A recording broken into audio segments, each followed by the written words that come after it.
Hi everybody, horticulturist Gary Bachman, daily dose of hort. Well, the other day I was kind of bragging that I bought my seed potatoes at the local Tractor Supply. Other garden centers are starting to get the seed potatoes here in South Mississippi because it's going to be time to plant these. And this year I bought blue potatoes and I bought red potatoes. And what I wanted to do was start getting these ready to put out into my big pots. And I'll be showing you how that's all going to happen here. But first thing we have to do is we have to get these seed potatoes and we have to start prepping these. And I like using seed potatoes. I like buying seed potatoes that have the blue certified tag on them. That just gives you a little bit of assurance that you've got a good quality seed potato. Now, one of the things about seed potatoes, we just don't take this and just plant this out like this. We always want to go ahead and cut these, and the size, it depends. I'm just going to cut this one in half, but look at the blue color that we've got on those. Isn't that interesting? Somebody asked the question that they're gorgeous, but do they taste like regular potatoes? I think so. I like the blue potatoes. I like the red skin potatoes because we do eat with our eyes first. So this just adds a little bit of interest. When you cut these, you always want to cut. I hope that you can see this. See these little eyes right there? That's like the little eyes when you find a potato under the sink that started to sprout. That's the same kind of thing. You want to cut these so you've got some of these eyes on each piece.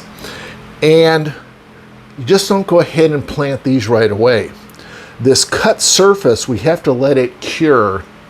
And what happens, the little seed potato seals off that cut and produces a waxy substance called suberin that seals that, and it doesn't let pathogens into the cut potato. And I'm just going to put these on trays. I'm just going to leave them out here on the back porch and let them air dry for a couple of days. Here's the same thing here. I'm looking at this. I'm going to cut this one into 4 pieces. And we can see we've got lots of, there's another shot of those eyes on there. If you go to the seed stores and you don't, and you find that they don't have any potatoes out, I've taken potatoes from the grocery store and use those. You have to be careful with that because those potatoes have been treated with an inhibitor so that those eyes don't start growing. But eventually that wears off, and if you find some in the cupboard that have the eyes growing, heck, I'd go ahead and plant those too.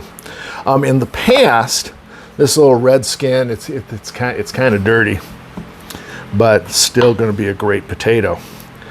In the past, when the potatoes haven't been available, in the garden centers, I have gone to the grocery store and bought bags of the specialties.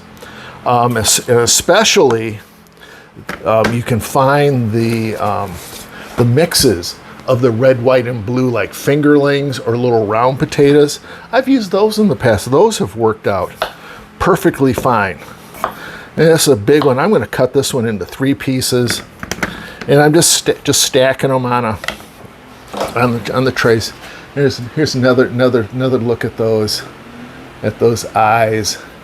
And this one here, I'm going to cut this one just to show you where I would cut. Let's see here. And Kate's a little under the weather, so you just have me trying to work this. But I'm going to cut this like right through there, and that will be fine.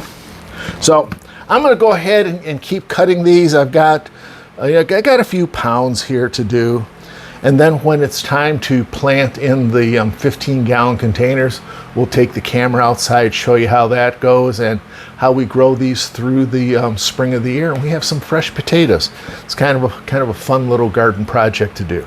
So thanks for joining me. We'll see you next time for another Daily Dose of Hort.